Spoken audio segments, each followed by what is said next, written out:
마이크가 켜지는 순간 진실이 시작됩니다. 류현정의 마이크 온.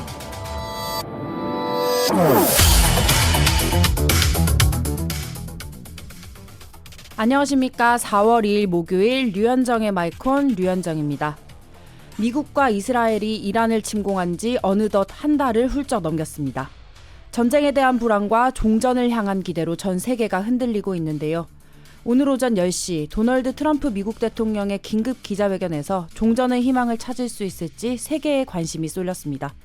그러나 안타깝게도 강경 발언이 나오면서 전쟁 종식은 한 발짝 더 멀어졌습니다. 그 파장으로 코스피도 하락세를 보였는데요. 우리 정부는 비상경제 점검회의를 이어가고 있고 이른바 전쟁 추경으로 불리는 26조 원 규모의 추가 경정 예산안까지 편성했습니다. 이재명 대통령은 33년 동안 봉인됐던 긴급 재정명령까지 언급하며 적극적인 대응을 주문했는데요. 우리 정부의 위기 대응 능력에 시민들의 눈길이 쏠리는 시점입니다.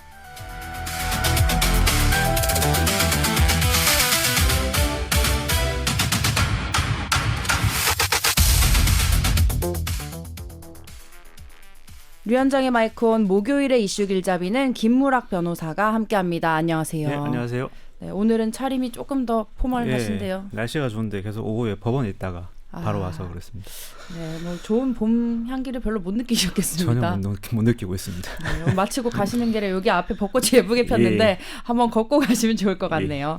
네, 제가 앞서서 오프닝에서 이재명 대통령 국무회의 얘기를 했습니다. 네. 긴급재정 경제명령 발동 여부를 검토한다고 밝히면서 정치권에 큰 파장이 일고 있습니다. 네. 이 명령권에 대해서 좀 소개해 주시죠. 네, 긴급재정 경제명령권은 우리 헌법 76조 1항에 규정된 대통령의 예외적인 국가 긴급권입니다. 쉽게 말해서 국가의 중대한 재정적 경제적 위기 상황에서 행정부 수반인 대통령이 국회의 입법 절차를 거치지 않고 독자적으로 국회가 만든 법률과 동일한 효력을 가지는 명령을 내릴 수 있는 매우 강력한 권한입니다. 되게 강력한 권한이군요. 네. 헌법에 명시돼 있더라도 아무 때나 쓸 수 있는 건 아닐 것 같아요. 네. 요건이 굉장히 엄격하죠. 네, 그렇습니다. 대의민주주의 원칙상 중대한 예외이기 때문에 헌법상 발동 요건이 매우 까다롭습니다.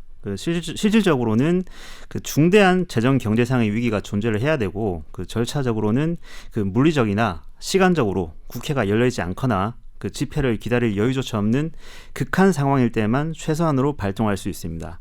즉 일반적인 법률 재개정 방식으로는 도저히 대처할 수 없는 긴급성이 입증되어야 합니다. 네, 아주 급할 때 쓸 수 있는 권한 같습니다. 그렇다면 이재명 대통령이 지금이 그런 정도의 위기다 판단한 것 같은데요. 그런 근거가 있을까요? 핵심은 최근 격화된 중동 사태로 인해서 에너지 수급 불안과 막대한 경제적 충격에 대한 우려인 것으로 보입니다. 중동 전쟁의 여파로 국제 유가가 급등하면서 민생 타격과 글로벌 공급망 차질이 심화되고 있기 때문입니다. 정부는 이를 방어하기 위해서 26조 2천억 원 규모의 이른바 전쟁 추경안을 국무회의에서 심의 의결했는데요. 이 대통령은 유가 상승 등에 따른 위기 상황에서 통상적인 절차와 관행에만 얽매이지 말고 더 선제적이고 과감한 대응이 필요하다고 강조하는 과정에서 긴급 재정 명령권에 대해서도 언급을 한 것 같습니다. 즉 대외적 경제 충격을 일반적인 입법 속도로는 감당하기가 어렵다고 보고 필요한 경우에는 입법을 대신해서 역량을 최대치로 발휘할 수 있는 헌법상 긴급재정명령까지 활용할 수 있다고 시사를 한 것입니다. 네, 그렇군요. 하지만 정치권 반응이 심상치 않습니다. 네, 이재명 대통령이 이런 얘기를 했더니 한동훈 전 대표가 IMF 때도 발동하지 않았다면서 초법적인 경제계엄령이라고 강하게 반발을 했습니다. 네, 과거 사례와 비교해 볼 때 이 발언의 핵심 쟁점이 뭘까요? 헌정사에서 이 권한이 적법하게 사용된 대표적 사례가 많은 분들이 아시겠지만 1993년도에 김영삼 전 대통령이 이른바 금융실명제를 도입한 때입니다. 당시에 극도의 기밀 유지와 전격적인 시행이 필요했기 때문이죠. 근데 반면에 97년 IMF 외환 위기 때는 국가 부도에 준하는 사태였음에도 이 명령권이 발동되지 않고 국회의 입법 기능을 통해 위기에 대응했습니다. 사실상 뭐 이때는 우리나라 입법 재량권이 없었다고 보는 게 더 올바른 설명 같습니다. IMF에 많이 휘둘릴 때였죠. 네. 한동훈 전 대표는 지금이 위기이긴 하나 국회 소집을 기다릴 여유가 없을 만큼 초법적인 조치를 내릴 상황이 아니라고 비판했습니다. 97년 IMF 외환 위기나 2008년도 글로벌 금융위기 같은 초유의 국가 위기 때도 쓰지 않는 카드를 섣불리 시사해서 도리어 국민과 경제의 불안을 키우고 있다는 지적입니다. 그렇군요. 네, 한 전 대표 입장에서도 이게 계엄령에 준한다 이 그렇죠. 정도로 표현을 수위를 높게 한 거 보면 헌법적으로 반대하는 이유가 분명히 있을 것 같아요. 아까 말씀드렸다시피 우리 헌법 76조에 긴급 재정 경제 명령권이 규정이 되어 있고 바로 밑에 77조에 계엄에 관한 규정이 계엄에 관해서 규정을 하고 있습니다. 네. 국가 긴급권이죠. 대통령이 이른바 비상대권이라고도 표현하는데 계엄령이 평시의 사법권이나 행정권을 군사 권력으로 대체하듯이 긴급 재정 경제 명령은 평시의 의회 입법권을 행정부의 명령으로 대체하는 성격을 갖기 때문입니다. 한 전 대표가 경제 계엄령이라는 강도 높은 표현을 쓴 이유는 현재 상시 국회 체제가 운영 중이고 집권 여당이 다수당임에도 불구하고 굳이 국회를 건너뛰려 한다는 절차적 문제의식 때문인 것으로 보입니다. 이는 의회주의와 권력 분립 원칙을 심각하게 훼손하는 정치적 쇼에 불과하다는 것이 야당 측의 핵심적인 비판입니다. 특히 한 전 대표는 대통령이 법률의 효력을 지닌 명령을 강행하는 것은 헌법의 핵심인 의회주의와 삼권 분립 원칙을 심각하게 침해하는 독단적인 조치라는 점을 강조하기 위해서 그런 수사적인 표현을 쓴 것으로 분석이 됩니다. 결국은 입법부 권한이 이제 없어진다, 권력 분립이 훼손된다, 뭐 네. 이런 이유에서 우려를 하고 있군요. 그럼 실제로 명령이 발동되면 앞으로 절차는 어떻게 될까요? 헌법 76조에 따른 엄격한 사후 통제 절차가 진행됩니다. 대통령이 명령을 발동을 하더라도 발동 이후에는 지체 없이 국회에 보고하여 승인을 받아야만 효력이 유지됩니다. 만약 상시 국회 체제에서 국회가 이 조치의 정당성을 인정하지 않아서 승인을 거부하게 된다면은 긴급 재정 명령은 승인을 얻지 못한 그때부터 즉시 법적 효력을 상실하게 되는 것입니다. 네, 어쨌든 장단점이 분명히 있는 것 같은데 네. 변호사님 보시기에는 그 정도로 이재명 대통령이 결정을 내릴 것 같으세요? 지금 아마 이슈가 언급이 됐던 주된 이유가 에너지 수급과 그리고 나프타 석화 산업이 중요한 원자재인 나프타 공급에 관련된 것 때문인데 지금 워낙 중동 상황이 급변하다 보니까 경우에 따라서는 이런 비상적인 조치도 필요하지 않을까라고 생각이 됩니다. 근데 또 이제 섣불리 했다가는 야권의 굉장한 지탄을 받을 것 그렇죠. 같아요. 국민들이 계엄에 대한 트라우마이기 때문에 그런 부분에서도 이재명 대통령이 발동을 하는 데 있어서는 되게 신중하게 접근할 것으로 보이긴 합니다. 그래도 비교적 계엄은 사실 정치적인 목적과 원인 이유 명분이겠지만 이건 경제적이기 때문에 그렇죠. 실제로 이 피부에 체감을 하고 있는 경제 위기를 체감하는 서민들한테는 오히려 이 부분이 덜 반감이 있을 수는 있겠네요. 네, 그렇게 YS 정부 때 금융 실명제를 전격적으로 도입한 것도 이런 절차를 통해서 했던 것인데 이런 지금 긴급한 비상위기 상황 아닙니까? 이런 경우에는 대통령에게 부여된 헌법상 권한을 적극적으로 행사하는 것도 필요할 것으로 보입니다. 네, 금융 실명제 때는 이제 검은 돈이 실명제 시도하기 전에 빠져나갈까봐 그걸 막기 위해서 긴급하게 했던 것 같습니다. 저는 개인적으로 안 할 것 같다는 생각은 듭니다. 네, 여기까지 이슈 길잡이였습니다.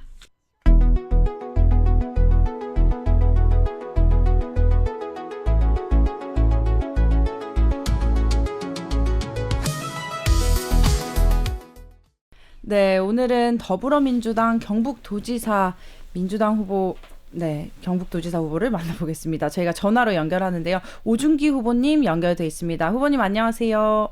네, 안녕하세요. 경북도지사 예비 후보 오준기입니다. 네, 안녕하세요.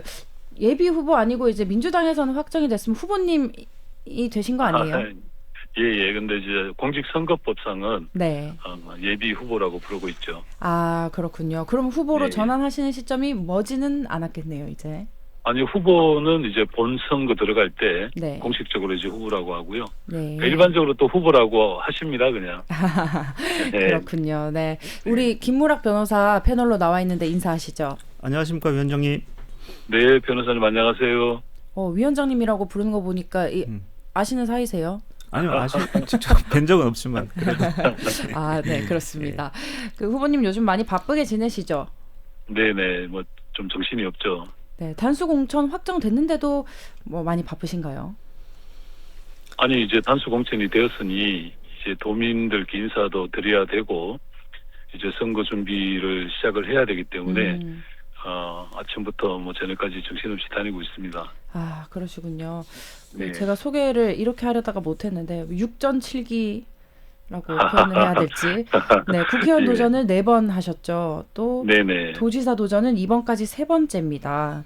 네네. 뭐 외람되지만 모두 낙선을 하셨는데 이게 정말 쉽지 않은 도전이실 것 같아요. 민주당 외길로 계속 낙선을 하는데도 또 도전하시고 이 실패할 확률이 높은 걸 알면서도 계속 민주당으로 도전하시는 이유가 굉장히 궁금합니다. 그 이유를 말씀드리자면 뭐 밤을 새도 다 말씀 못 드리는데요. 네. 이 한마디로 말씀드리면 지역주의가 대한민국을 갉아먹고 있다. 이것을 깨트리는 것은 단순히 뭐 한 번의 선거만으로 해결이 안 되는 거고, 특히 우리 경북 지역이 지금 민주당이 좀 많이 약세지 않습니까? 네. 이것을 뚫어가려면 조금씩이라도 끌어올려야 한다. 그 우공이산이라는 말이 있습니다. 네. 오직하고 듬직한 사람이 산을 옮긴다는 이야기인데요. 그렇게 노력을 하다 보면 분명히 우리 도민들께서 그 마음을 받아주실 거다 이런 믿고 있습니다. 그럼 첫 번째 도전 때보다는 지금 7번째 도전 때가 훨씬 분위기가 좀 나아지고 있다 이렇게 보세요. 예. 처음에 제가 국회의원 선거 나갔을 때는 5% 정도 받았고요. 네. 도지사 선거 나갔어도 한 14% 정도를 받았는데 지난 도지사 선거 때는 한 35%, 또 총선에서 30%를 웃도는 이 득표를 했습니다. 네. 그래서 이번 도지사 선거만큼은 본선거 들어가기 전에 한 40%까지 좀 끌어올리면 이번에 경북 도지사 될 수 있다. 뭐 이런 믿음을 갖고 있습니다. 마지막 여론조사 목표가 40%대이시군요. 네. 그렇습니다. 예. 그 위원장님 그 30일에 3월 30일에 그 대구에서 김부겸 전 총리가 출마 선언을 하면서 네네. 여러 여론조사에서도 확인할 수 있듯이 상당히 대구는 분위기가 많이 바뀌고 있는 것 같습니다. 네네. 이런 상황에서 뭐 TK라고 이렇게 하는 뭉뚱그려서 이렇게 표현되듯이 옆 동네인 경북에도 상당한 영향이 있을 것 같고 있어야만 된다고 보는데 혹시 이런 분위기는 어떠신지 한번 여쭤봐도 되겠습니까? 그 김부겸 전화 연결이 잠깐 끊어진 것 같은데요. 네. 중요한 질문을 하셨는데 딱 김부겸까지 듣고 끊겨서 굉장히 아쉽습니다. 저희 다시 한번 연결해 보겠고요. 그 변호사님, 저는 처음에 아시는 사이인 줄 알았어요. 위원장님이라고 얘기하셔서. 그냥 기사를 통해서 제가 접하고 있었고. 네. 그 이렇게 도전을 많이 하신 분인 거는 알고 계셨던 거죠. 예, 뭐 응원하는 마음으로 또는 안타까운 마음으로 지켜보고 있었습니다. 근데 정말 쉽지 않은 선택이잖아요. 그러니까요. 예. 이게 아무리 지지율이 올라오고 있다고는 하지만 네, 아무래도 상처를 받잖아요. 네, 이 대구 경북 지역에서 민주당으로 이렇게 뭐 수십 년 이렇게 활동하는 것 자체만으로도 평가를 받아야 될 것 같고. 그렇죠. 이번에 좀 그 지역 발전을 위해서는 국민의힘에 대응해서 민주당에서 좀 의미 있는 성적을 좀 거뒀으면 좋겠다는 이런 분도 필요하다 생각하시는군요. 그런 생각하고 있습니다. 다시 연결이 됐다고 합니다. 후보님 들리세요? 예, 죄송합니다. 아닙니다. 중요한 질문을 하셨는데 뚝 끊어져서 깜짝 놀랐네요. 네. 좀 전에 주신 질문에 뭐 답을 간략하게 먼저 할게요. 김부겸 총리님이 갖고 계시는 그 역량, 능력 이런 것들이 대구 시민들로부터 인정을 받기 시작했는 걸로 알고 있고요. 대구는 이제 도심이 모여 있다 보니 변화의 물결이 빠르게 전파되는 곳입니다. 그리고 이제 경제적으로 보면 대구가 전국 꼴찌거든요. 그런 데 대한 이제 반대급부로 김부겸 총리가 급상승하고 있다고 보고 있고요. 가까운 지역 경산, 구미 같은 데는 저희 경북도 상당히 이렇게 불길이 타오르고 있습니다.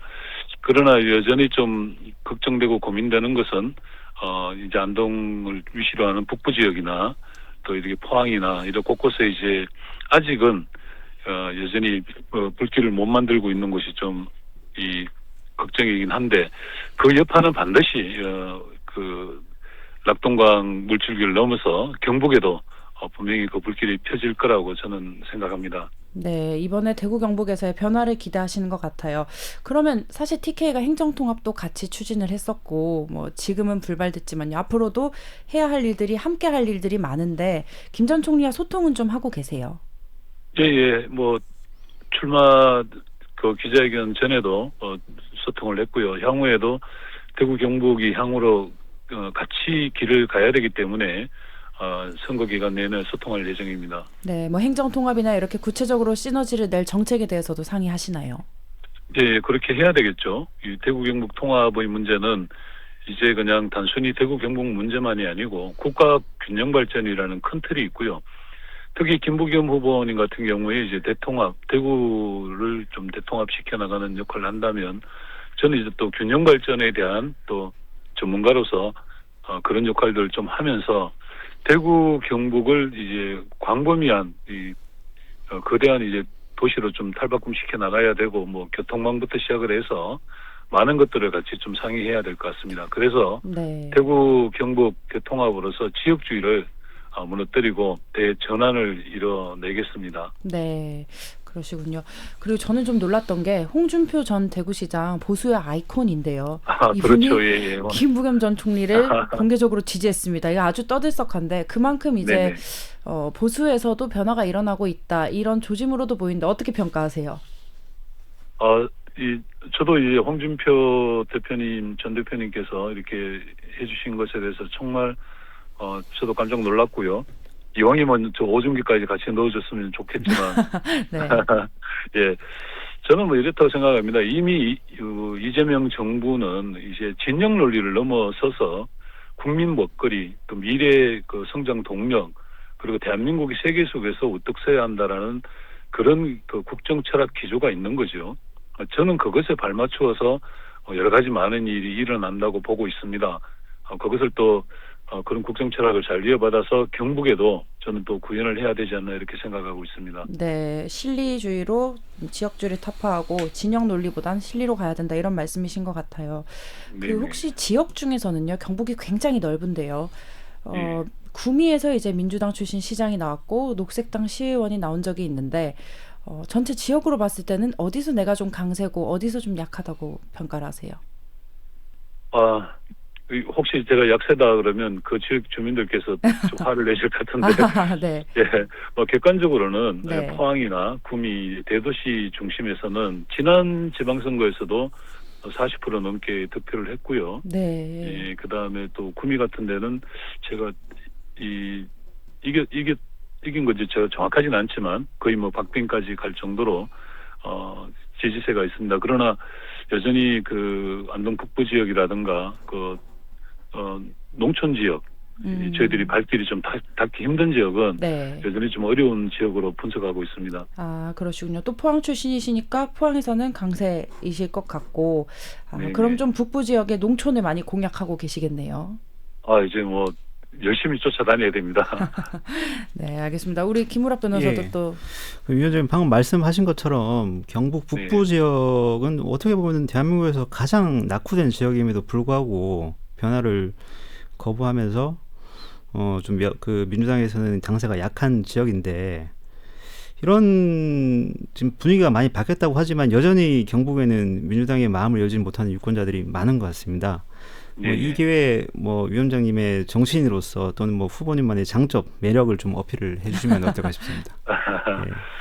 예, 일단 제가 지난 문재인 정부 때요 청와대에 있을 때 그 영주의 그 베어링 클러스터를 이렇게 지원을 한 적이 있어요. 그래서 한 6천억 정도가 들어간 걸로 아는데 저는 그게 이미 완공됐다고 생각을 했는데 알아보니 여전히 제자리더라고요.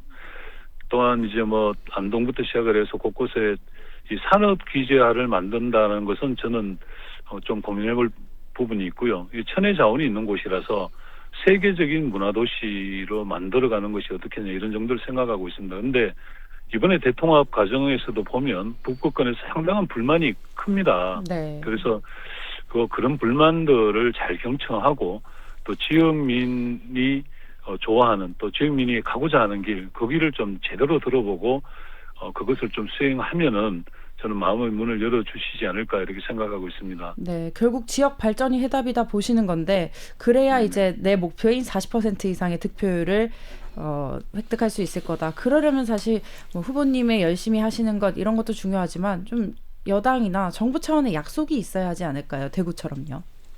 예, 예. 이 선거 국면에 뭐 청와대랑 뭐 이렇게 이야기를 했다 이런 것들은 좀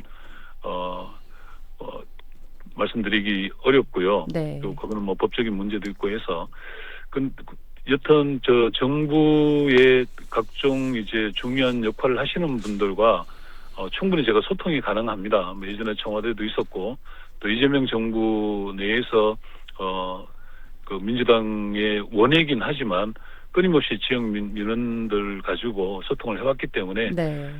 지금 이제 조금 저희들이 정책을 가다듬고 특히 이제 북부 지역에 있는 여러 가지 사안들 잘 정리를 해서 네. 제대로 공약 발표를 하게 될 텐데요. 그렇게 되면 또 객관적으로 정부나 또 청와대에서도 잘 지켜봐 주시리라 생각합니다. 네. 그럼 뭐 이재명 대통령과의 사이는 어떠세요? 성남시장 되시기 전부터 원회를 같이 했었단 말입니다. 아, 네. 네. 성남시 예 그때 뭐 눈물 젖은 빵도 같이 먹어봤고 네. 그래서 그 뭐 개인적인 대통령님과의 개인적인 관계야 뭐 좀 좋긴 한데 그것을 뭐 내세울 수는 없고요. 네.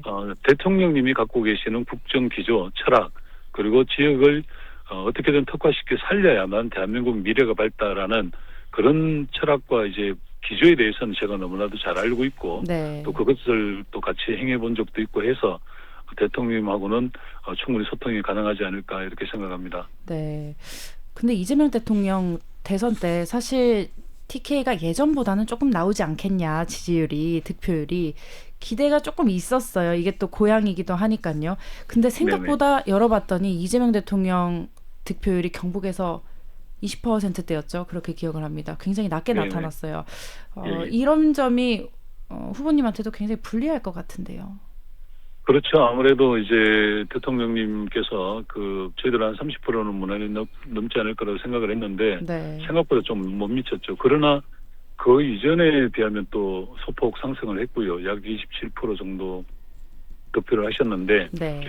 그건 이제 짧은 대선 기간 동안 그동안에 이렇게 뭐 지역주의라든가 진영 논리에 파묻혀왔던 그런 오해들이 뭐 여전히 좀 작용되지 않았나 이런 생각이 큽니다. 그래서 최근 여론 지표를 보면 상당히 많은 수치가 올라와 있거든요. 네. 그래서 특히 고향인 안동을 중심으로 해서 이재명 대통령에 대한 사랑이 점점 더 커질 거라고 믿고 있습니다. 그래서 저 또한 이재명 대통령님 뭐 국정 기조를 같이 따라가고자 하는 뭐 저에게도 네. 많은 사랑을 주시지 않을까 이렇게 생각합니다. 아, 알겠습니다. 그리고 공약 관련해서 좀 여쭤보면 사실 예. 지방 소멸이 경북은 가장 심각하잖아요.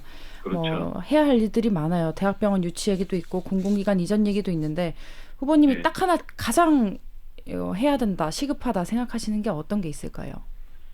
일단은 공공의료원이죠. 국립대학도 설치를 해야 되고요. 네. 그런 것들을 할 수 있는 것은 집권 여당의 힘이 작동될 수밖에 없다고 생각을 하고요. 뭐 한 가지만 찍으라고 하시지만 저는 그 공공기관을 어떻게든 좀 우리 특히 이제 북부권에 특히 이번에 산불 나서 많이 황폐해졌지 않습니까? 네. 뭐 그걸 뭐 재개발하는 과정에 공공기관들도 많이 유치를 좀 해야 되지 않냐 이런 생각을 하고 있습니다. 그렇군요. 공공기관 유치로 좀 지역 발전 먹거리를 찾아야 한다 보시는군요. 네네. 네. 이철우 경북도지사도 뭐 이런 이야기들, 유사한 이야기들을 많이 해왔는데요. 어떻게 평가하세요? 재선까지 했습니다. 뭐 얼마 전에 TV 토론하는 걸 잠깐 봤는데요. 뭐 상대 후보께서 8년 동안 대체 뭐 했냐라고 이렇게 막 압박을 하시니 김재원 최고위원이 하시는. 네. 저는 그렇게 생각합니다. 이게 물론 이제 뭐 이철우 지사님께서 그동안에 잘 해오신 것도 있지만 지금까지 그냥 경북이 고만고만한 경북을 유지해오는데 좀 급급해 오셨다. 네. 이제 젊은 층들이 이 경북에 계속 남으려면 미래 성장 동력을 마련해야만 합니다. 그래야만 젊은이들이 지역을 떠나지 않고 또 다른 미래를 만들어가는 것이거든요. 네. 그래서 미래 성장 동력을 만들어내는데 저는 온님을 기울일 생각이고 또 그렇게 할 자신이 있습니다. 그러시군요. 알겠습니다. 마지막으로 후보님, 사실 네. 경북에서 민주당 당원이 많이 없어요. 네네. 그런 부분이 선거운동을 하시는 데는 힘듦이 없으세요? 이게 힘들긴 하죠. 그런데 또 뭐 다윗과 골리앗 얘기도 있다시피 네. 선거운동을 하는 데는 뭐 다수가 제일 중요하긴 한데 그래도 진심을 가진 사람들이 우리가 갖고 있는 생각과 특히 이재명 대통령 국정 철학 이런 것들을 호소하고 다니면 저는 뭐 이 작은 숫자이긴 하지만 얼마든지 이렇게 헤쳐나갈 수 있다 이렇게 생각을 하고 있고요. 특히 이 자리를 빌어 우리 그동안 같이 해주신 민주당원들께도 감사를 드리고 또 하나는 선거는 이제 우리 당원들을 위한 선거가 아니지 않습니까? 도민들께서 저희 진정성, 20년을 지켜온 경북을 지켜온 저희 진정성과 또 지금 이재명 대통령 잘한다는 이야기를 많이 듣고 있으니 이재명 대통령의 고향인 우리 경북에서 네. 저는 반드시 좀 승리할 수 있다 이런 말씀 드립니다. 좀 전에 말씀드렸지만 40%가 목표가 아니고 네. 당선이 중간에 목표이신 걸로? 40%만 넘었으면 네. 반드시 이길 수 있는 지점이 생긴다. 이런 말씀 드리고 싶습니다. 알겠습니다. 이제 선거가 2달 정도 남았는데요. 저희 오늘은 선거법 때문에 전화로 연결을 해봤습니다. 다음에는 한번 스튜디오로 나와주시지요. 불러만 주시면 기꺼이 달려가겠습니다. 알겠습니다, 후보님. 오늘 여기까지 듣겠습니다. 감사합니다. 네, 감사합니다. 네, 지금까지 오준기 경북도지사 민주당 후보였습니다. 네, 어떠셨어요, 변호사님?